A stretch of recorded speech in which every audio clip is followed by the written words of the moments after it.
personal word, please, before I preach.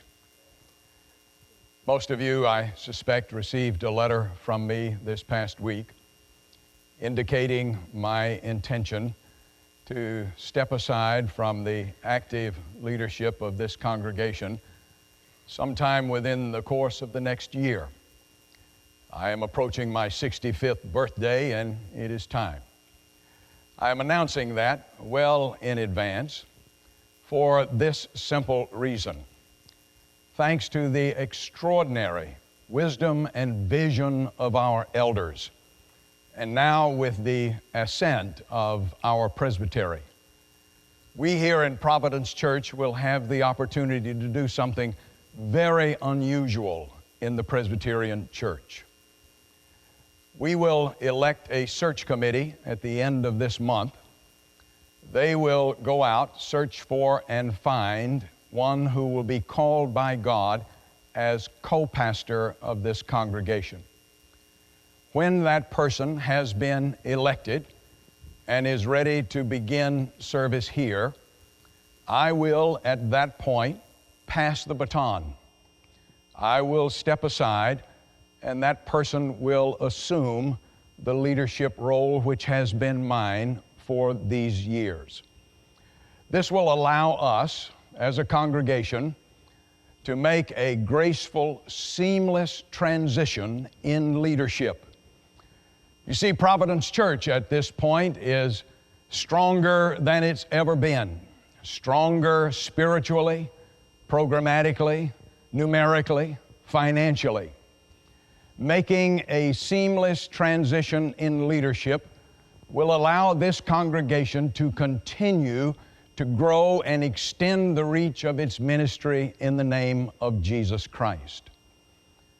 Now, I will assure you that until that transition takes place, at whatever point in the course of this next year, I will go full bore, giving this congregation all that I am and all that I have.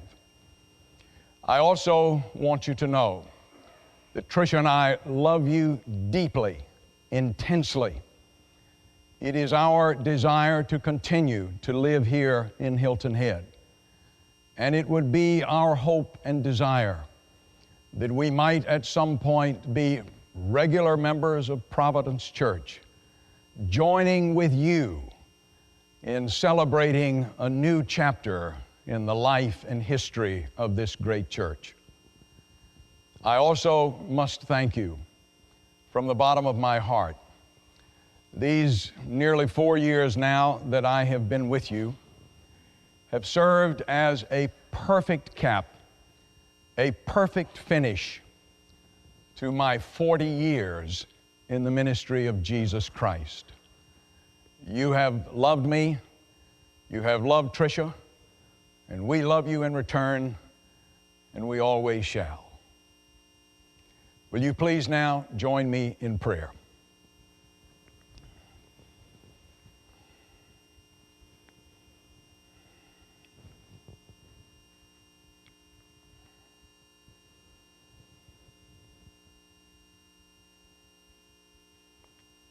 Lord, nothing in my hand I bring, simply to thy cross I cling.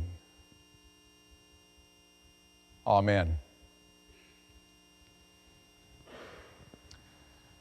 Whatever else might be made of it, the cross of Jesus Christ is an absolutely dreadful fact, as black as a splash of ink across the record of human history. How did it happen? What sudden orgy of insanity overwhelmed the usually kindly human nature we so well and swept it headlong into this totally senseless deed? Surely it must have been something monstrous blown in from the darkness all around us that perpetrated the killing of the only perfect life ever lived. No, In fact, it wasn't. The great haunting reality of Calvary is that it was brought about by good, kindly, decent people.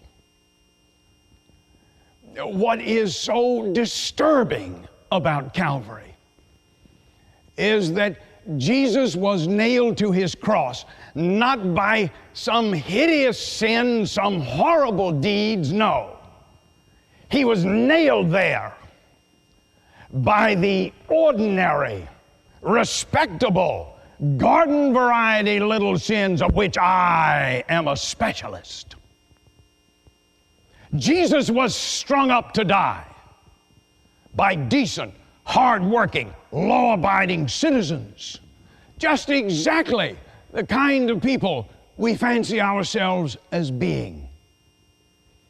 To put that another way, every attitude which could be found on Calvary's Hill that day also dwells in my own life. Every emotion which tugged at human hearts then tugs at my heart now. Every sin which bubbled up to the surface that day in Jerusalem has surfaced in my own life at one time or another. I tell you, the people who were involved that day might just as well have borne my name and worn my face. And I might just as well have hammered in the nails with my very own hands. You see, Peter was absolutely right when he said in the book of Acts, "This Jesus you crucified." I know that's true because, you see, I was there, and so were you.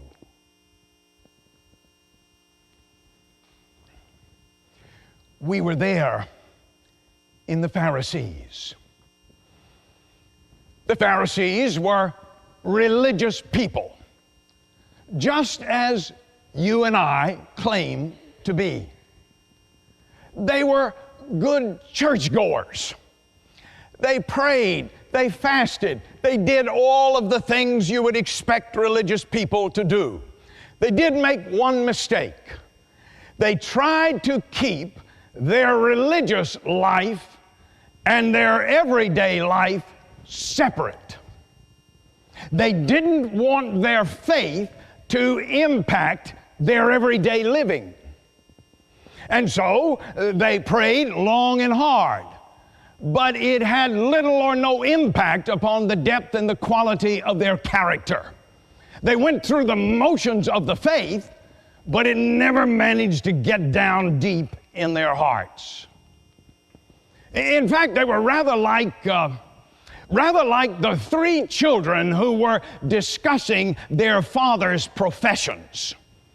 One child said, "My dad's an attorney, he practices law." The second child said, "My dad is a doctor, he practices medicine." The third child, rather apologetically, said, "My dad's a Christian, but he's not practicing it right now." Oh, well, there are some Christians who are not practicing it right now.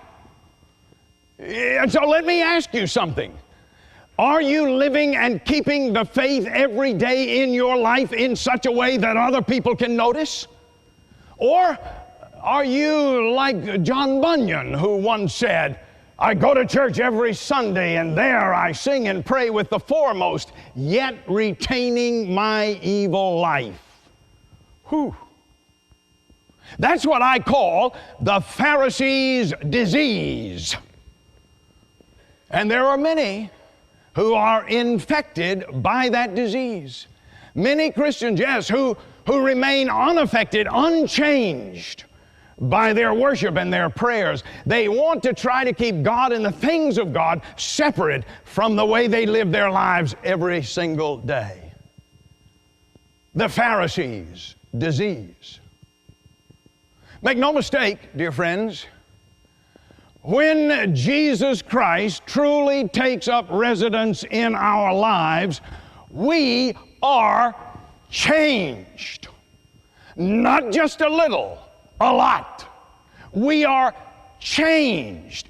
Jesus came into this world to help us accomplish that change. You remember what Paul wrote after his own dramatic conversion experience that brought him to Jesus Christ? He said, "It now is not I who live, but Christ who lives in me." Jesus came into this world to make us new. Oh, not to make us over, not to patch us up, to make us new, brand new people, living a new life, fueled by a new faith, trying to build a new world. But that is exactly the reason that the Pharisees rejected Jesus. They didn't want their faith experience to change their everyday living. And so, while they prayed their prayers and sang their hymns and worshiped in the temple, they also were planning Calvary. They rejected Christ's call to make dramatic, wholesale changes in life. And as a result, they wound up helping to hammer the nails into Christ's hands and feet. So let me ask you, are we infected by the Pharisees' disease? Are we trying somehow to keep our faith experience and our life experience separate?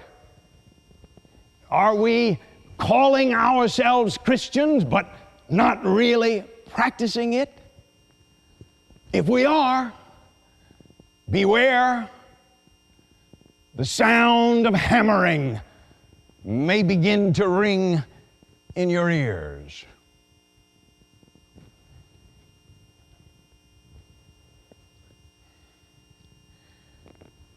We were there in Judas.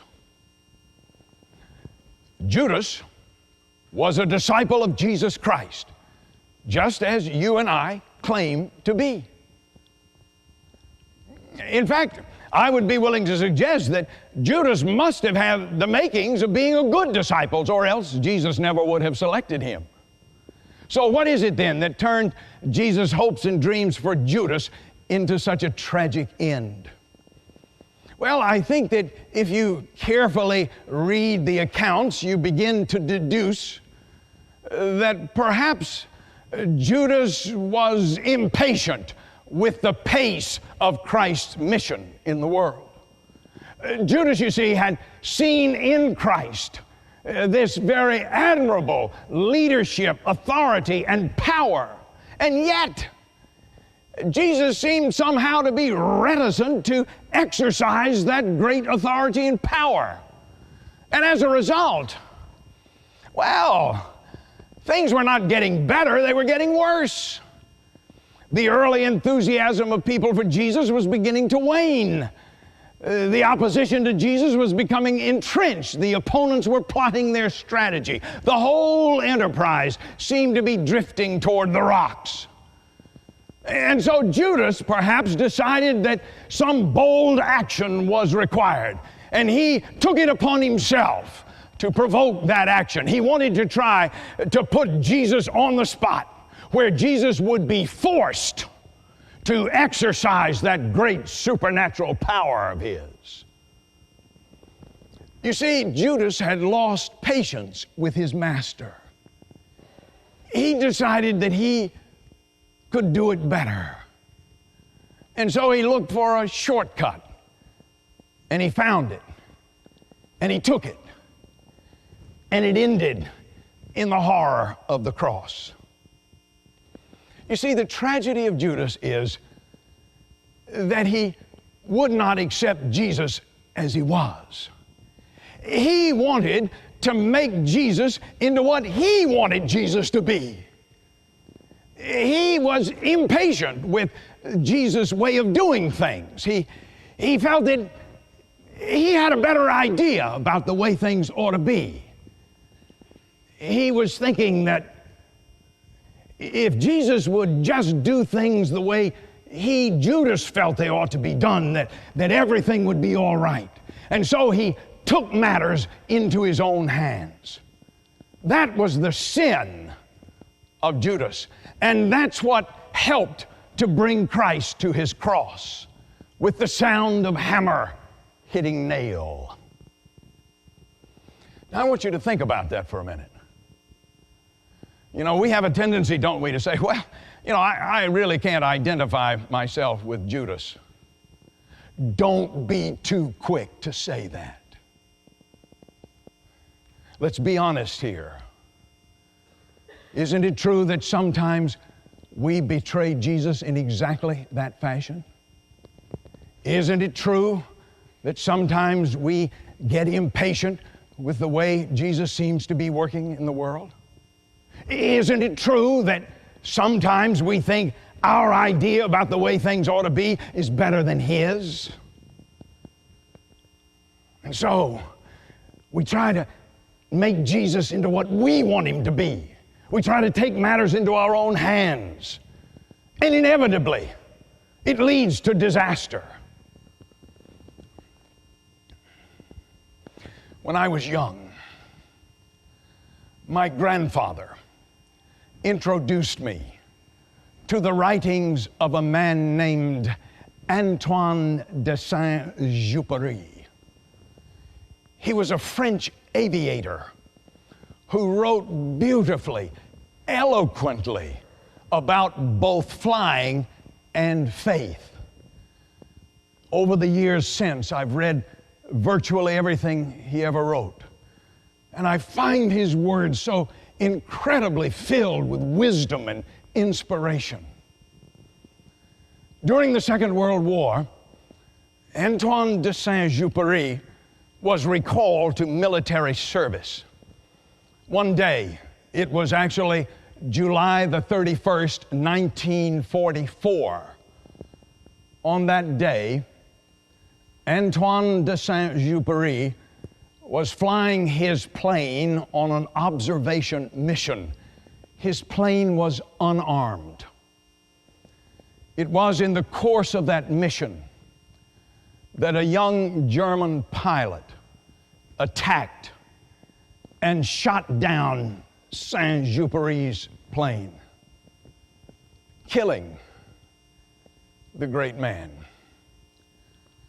Ironically enough, at that point in his life, that young German pilot was engaged in preparing a doctoral dissertation on the work of Antoine de Saint-Exupéry.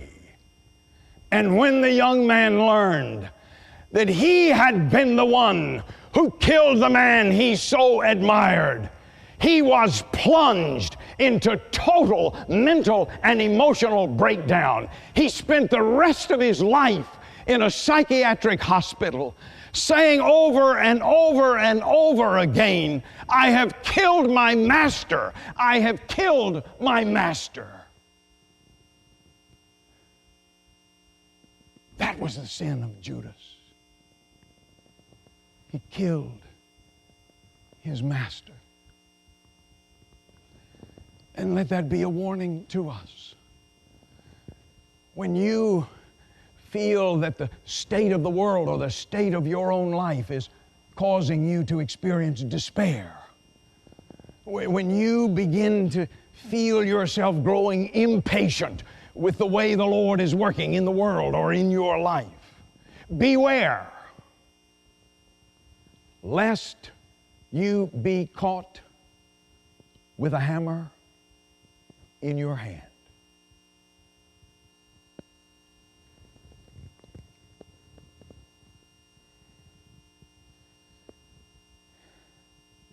We were there in the crowd. The people in Jerusalem were kindly, likable, decent people, just as we claim to be.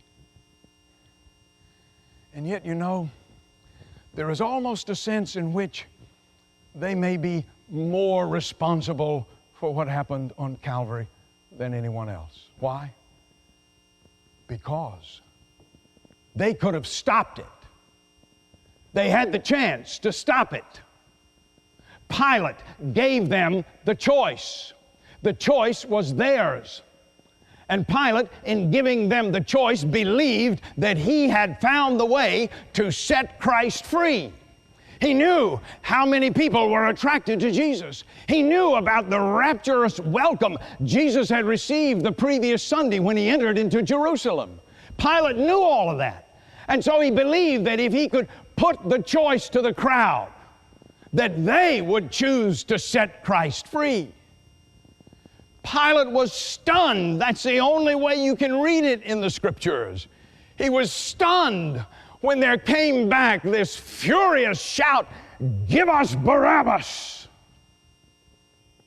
Not one single voice raised for Jesus. Not one. The people who could have and should have spoken chose to remain silent. They knew Jesus. They knew all about Jesus. But they chose not to speak and not to stand for Him. We need to be remembering that. Because you see, that's really the way that the mission of Christ gets delayed or frustrated in this world of ours. Not always by ill will or hostility or opposition. That's there, to be sure. But so often it's because there are Christian people who bear the name of Jesus, who will not speak for Christ, who will not stand for Christ, and instead choose to remain silent, neither in nor out, and not living every day for the sake of Jesus Christ. Kind of like that little boy who came home to his mom wanting to discuss some of the things he had heard in Sunday school. He said, "Mom, is it true that from the dust we came?" The mother said, "Well, yeah, church teaches that, from the dust we came." And the little boy said, "Well, then, Mom, is it also true that when we die, we return to the dust?" And she said, "Yeah, I suppose that's true. From the dust we came, to the dust we shall return." "Why in the world are you asking these questions?" And the little boy said, "Well, because I was just looking under my bed, and there's somebody under there either coming or going."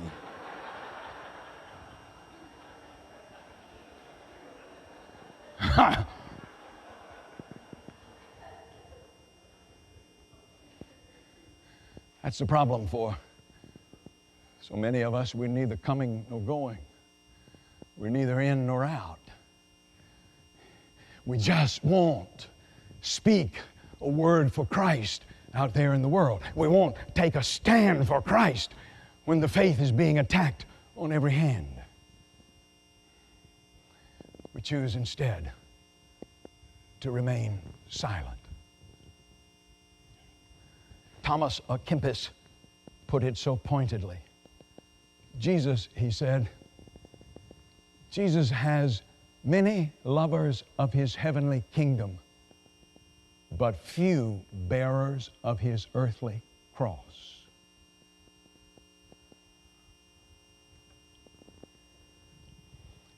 Dear friends, it is time, it is high time for us to start speaking out about Jesus, for us to start taking our stand for Christ in this world. Otherwise, let me warn you, apathy, indifference, silence will only result in the sound of hammering again.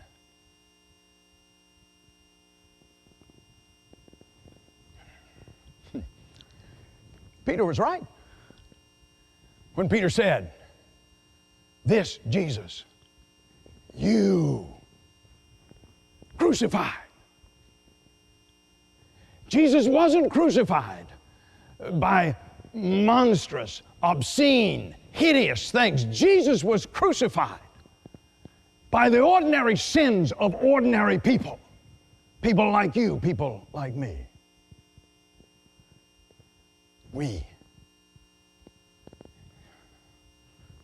You and I, we put him on that cross. But oh, my beloved people, just think about what he did for us there. There was an artist named Stenberg who lived in Germany. He was not a Christian, had no intention of ever being one, but he was given the commission of painting a picture of the crucifixion of Jesus Christ. He accepted the commission not because he cared, but because he wanted the money.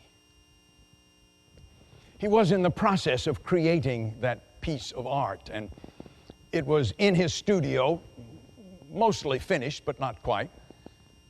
And one day, a little neighborhood girl was visiting in his studio, and she saw that unfinished painting. She didn't know who it was, didn't know what it was about. And so she said to the artist, Who is that? And he said, Jesus Christ. And she said, well, what's happening to him? And he said, that's a painting of what they did when they put him to death. But that's enough of that. I don't have time to be talking about such foolishness now. But the little girl wouldn't be put off. She said, well, was he bad? No, Stenberg snapped. It wasn't bad, he was very good. Well, then the little girl cried, why did they put him to death? Well, exasperated now, Stenberg knew that the little girl wouldn't be put off, and so he decided that he would just tell the little girl the story, even though the words meant absolutely nothing to him. But the words did mean something to her. They touched her deeply. She could barely contain her emotion. And when he finished telling the story, she said to him, you must really love him very much because he loves you so much. The words cut right to Stenberg's heart. He turned and he looked at the painting, and for the first time he saw something he'd never seen before. He saw the love Jesus Christ had for him. Ultimately, that painting went on to become his greatest masterpiece. But much more than that, that painting became his gateway into the love of God in Jesus Christ. Do you hear what I'm trying to say to you? The story of the cross of Jesus Christ is not some story intended for someone else. This is my story. This is your story. What greater hope and assurance could there ever be in life than this? Jesus died for you. Jesus died for me. Jesus is mine. Jesus is yours. I know these things are true because, you see, I was there, and so were you.